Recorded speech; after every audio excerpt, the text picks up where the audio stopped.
Hi, എല്ലാവരും സുഖമായിരിക്കുന്നെന്ന് വിശ്വസിക്കുന്നു. നമ്മൾ അടിപൊളിയായിട്ട് തന്നെ പോകുന്നത്. അപ്പോൾ ഇന്ന് ആനിവേഴ്സറി പ്രമാണിച്ചിട്ട് നമ്മളോട് പറഞ്ഞ് അടുക്കളയിൽ കയറണ്ട, രാവിലെ മാത്രം കയറിയാൽ മതി, ഉച്ചക്ക് നമുക്ക് ഫുഡ് പുറത്തുനിന്ന് കഴിക്കാമെന്ന്. അപ്പോൾ ഇത് എങ്ങോട്ടേക്കാണെന്നും പറഞ്ഞിട്ടില്ലായിരുന്നു. അങ്ങനെ നമ്മൾ ഓട്ടോയിൽ കയറി നേരെ എത്തിയത് ബാർബിക്യൂ നേഷനിലേക്കാണ്. ഇത് നമ്മളുടെ 7ാമത്തെ വെഡിങ് ആനിവേഴ്സറി ആണ്. അപ്പോൾ ഇതുവരെയായിട്ട് നമ്മളങ്ങനെ പുറത്തൊന്നും പോയിട്ട് ഫുഡൊന്നും കഴിച്ചിട്ടില്ല ആനിവേഴ്സറിക്കൊന്നും. അപ്പോൾ വീട്ടിൽ നിന്ന് ജസ്റ്റ് ഒരു കേക്കൊക്കെ വാങ്ങി കട്ട് ചെയ്ത് അങ്ങനെ ഉണ്ടായിട്ടുള്ളൂ. അപ്പോൾ ഇതാദ്യമായിട്ടാണ്, അതും ബാർബിക്യൂ നേഷനിൽ. അപ്പോൾ നമ്മളിത് ഇവിടെ കയറിയിരുന്ന്, പിന്നെ ഇവിടെ വെച്ചാൽ ഉച്ച സമയം ആയതുകൊണ്ട് തന്നെ ആൾക്കാരൊക്കെ കുറവായിരുന്നു. രാത്രി ആകുമ്പോഴാണ് നല്ല ആൾക്കാരുണ്ടാവുക എന്നാണ് പറഞ്ഞത്. അപ്പോൾ നല്ല പാട്ടൊക്കെ ആയിട്ട് നല്ല ആംബിയൻസ് ആയിരുന്നു. അങ്ങനെ ഇതാ നമുക്ക് സ്റ്റാർട്ടേഴ്സൊക്കെ കൊണ്ടുവച്ചിട്ടുണ്ടായിരുന്നു. ചാട്ട്, പാനിപൂരി, പിന്നെ ഇതാ ചിക്കൻ, പല ടൈപ്പിലുള്ള ചിക്കനുകളൊക്കെ ആയിരുന്നു. പിന്നെ ഗ്രില്ലുണ്ടായിരുന്നു, അതിനകത്ത് പ്രോൺസ്, ഫിഷ്, പിന്നെ ഇത് തന്നെ ചിക്കനൊക്കെ തന്നെയായിരുന്നു. അപ്പോൾ ഇതാ ഞാൻ ഈ പാനിപൂരി ഒന്ന് ടേസ്റ്റ് ചെയ്ത് നോക്കലാണ്.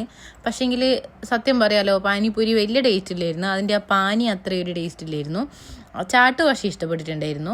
അങ്ങനെ ഇതാ ഓരോന്നായിട്ട് കഴിച്ചുകൊണ്ടിരിക്കലാന്ന്. അൺലിമിറ്റഡ് ആയതുകൊണ്ട് തന്നെ നമ്മൾ ഇഷ്ടപ്പെട്ട സാധനങ്ങളൊക്കെ ഓർഡർ ചെയ്തുകൊണ്ടേ ഇരിക്കലായിരുന്നു. പ്രോൺസൊക്കെ നല്ല രസമുണ്ടായിരുന്നു, പിന്നെ ഈ വെള്ളവും നല്ല രസമുണ്ടായിരുന്നു. അങ്ങനെ ഇതാ നമ്മൾ കഴിച്ചുകൊണ്ടിരിക്കലാന്ന്. ഇതിനകത്ത് പക്ഷേങ്കിൽ മീനിൻ്റെത് വലിയൊരു രസമില്ലായിരുന്നു, അത് അത്ര ഇഷ്ടപ്പെട്ടില്ല. പിന്നെ നമ്മൾ ഓർഡർ ചെയ്തിട്ടില്ല, നമ്മൾ മാക്സിമം പ്രോൺസ് തന്നെയാണ് വാങ്ങിച്ചിട്ടുണ്ടായിരുന്നത്. അപ്പോൾ ഇതാ നമ്മളെന്താ ആദ്യം സ്റ്റാർട്ടേഴ്സ് കഴിച്ച് തന്നെ വയറൊക്കെ ഫുള്ളായിട്ടുണ്ടായിരുന്നു.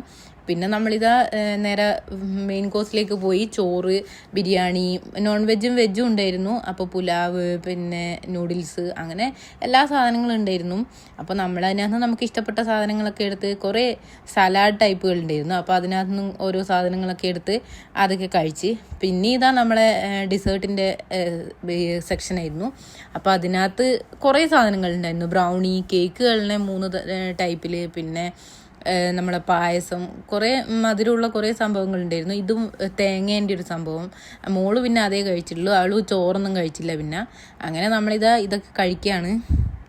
നമുക്ക് പിന്നെ വേണമെങ്കിലും ചപ്പാത്തിയും നാനും അതൊക്കെ അവരോട് പറഞ്ഞു കഴിഞ്ഞാൽ അവർ ആക്കിത്തരും. പിന്നെ നമ്മൾ അതൊന്നും വാങ്ങിച്ചിട്ടില്ല, കാരണം വെച്ചാൽ അപ്പോഴത്തേക്ക് തന്നെ വയറ് ഫുള്ളായിട്ടുണ്ടായിരുന്നു.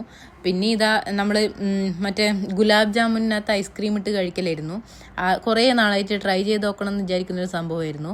അങ്ങനെ ഇതാ ഇവിടുന്ന് ട്രൈ ചെയ്ത് നോക്കലാണ്. നല്ല ടേസ്റ്റ് ഉണ്ടായിരുന്നു, സൂപ്പർ സംഭവമായിരുന്നു. ഏറ്റവും ഇഷ്ടപ്പെട്ടത് സത്യം പറഞ്ഞാൽ അതായിരുന്നു.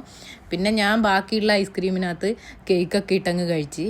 പിന്നെ നമ്മളെ മെയിൻ സംഭവമായ cake cutting, anniversary special cake cutting ആയിരുന്നു. അപ്പോൾ ഇതാ അവരൊരു കുഞ്ഞൊരു കേക്കൊക്കെ സെറ്റാക്കിയിട്ടുണ്ടായിരുന്നു. അപ്പോൾ അവരെന്നെ നമുക്ക് വേണ്ടി പാട്ടൊക്കെ പാടുന്നുണ്ടായിരുന്നു.